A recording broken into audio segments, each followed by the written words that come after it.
Ngashitadi na hakna Leichilo ng bune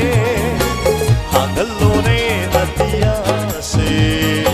Tatbiranu tabalse Ngashitadi na hakna Pamli ngay nakachana bina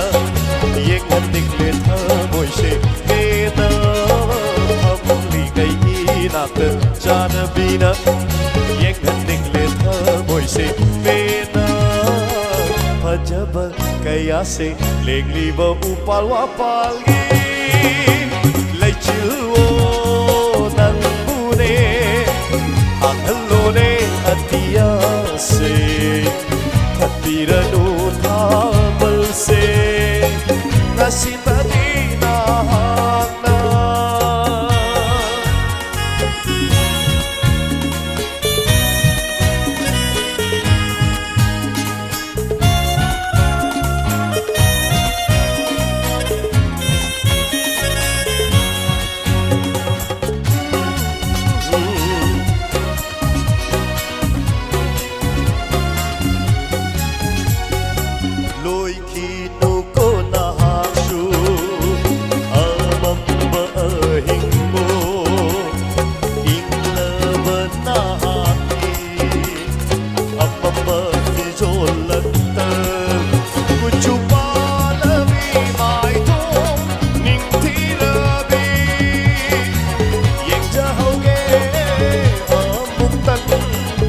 Kun sina shobduna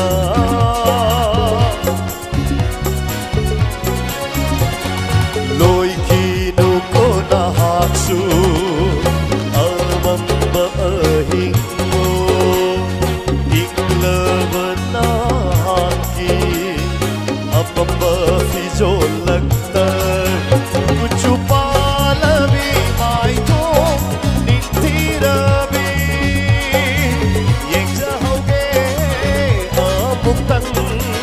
Ikut sina shobduna Laire birane mahak sibu Jana bise ay haki Leichilo ng bune Hangalone atiyase Tatbiranu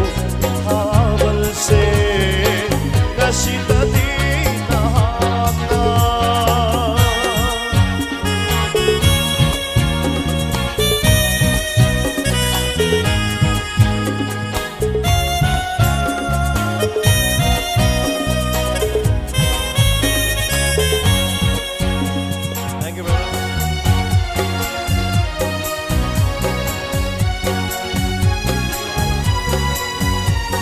Malang ba lip ko na haksu Bumlaki ganu Nandi ang awan sa humda Choy jay na kabasambul se Kumjin ka magkari kumbala Say torat pa samlana Ningtirami Mai thôn se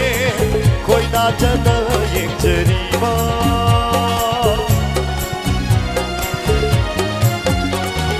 Malama lip ko na haksu Umlaki gadu Nandi ang awa sa hunda Choy jay na krab sambul se Kumjin kama kari kumbala Say korat pa samlana Ningtirami mai thong se Kay da jana yeng jarima Ngap loi ko waraw daba Punsi sige na hanko Leichilo ng bune Hangalone atiyase Tatbiranu